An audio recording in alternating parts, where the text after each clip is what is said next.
And Draymond Green offered some very interesting perspective on what exactly happened in Houston in the last 2 games. Let's listen to Draymond talk about it.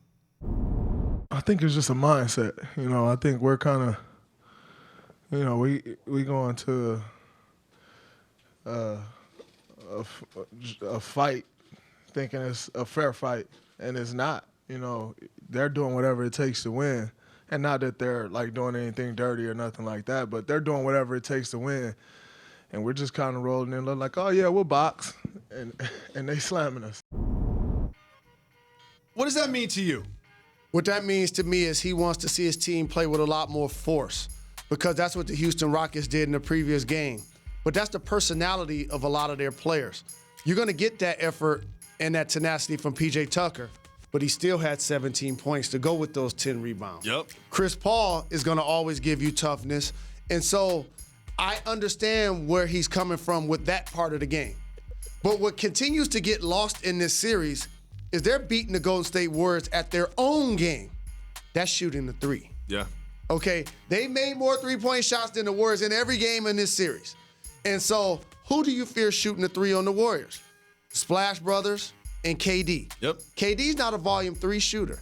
He's a scorer. He doesn't have to be. He's one of the greatest scorers that this game has seen. So he's going to be elbow. He's going to be mid-post. The Rockets, this is why they put together this squad, to launch away at threes. And if that continues to happen, that's going to continue to be a problem for the Warriors. And when he talks about, and remember, Steve Kerr had the thing about they got linebackers and we got volleyball players. Correct. And Draymond Green is saying that we were looking to box and they slammed us.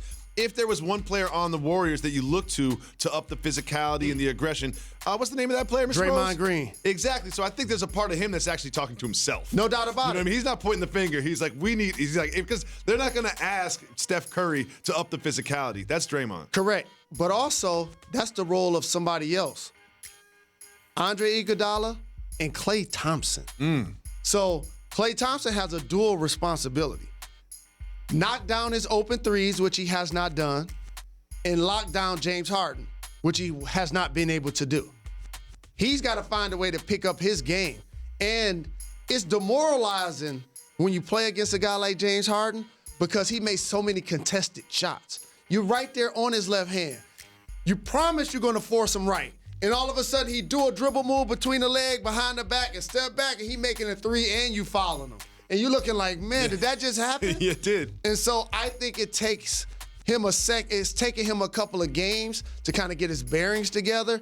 I anticipate he's going to be a lot better in the next game. So I've said the following statement for 5 years in a row on this program. Chris Paul has to be the most annoying player in the NBA to play against. And you listen to Draymond Green talk about the physicality and kind of getting under their skin and slamming people. And I look right at Chris Paul. And when you look at Chris Paul, especially in Game 4, he's getting in their heads a little bit. Now watch these plays and keep an eye on number 3. See him slam into Durant, and then he gets up, and they kind of go back and forth. Like, Chris Paul wants this. Like, this is he wants this. He no longer has the physicality to put up 40 points like he used to when he was in New Orleans or whatever. Like, he's doing this, and he's also getting inside their heads. This is just one play out of a few that they were chirping back and forth, and he's going back and forth with Draymond, going back and forth with KD.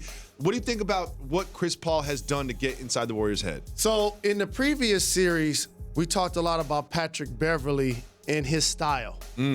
Because Chris Paul has been an all-NBA performer, people forget the fact that he's also an irritant. Yes. That's who he wants to be. He will get under your skin. He will guard taller players. He will mix it up with larger players. He's doing that in this series. And along with Shumpert and a couple of other guys, that's what they're going to need them to bring to the table if they're going to force this to be a long series that they can have a chance to win.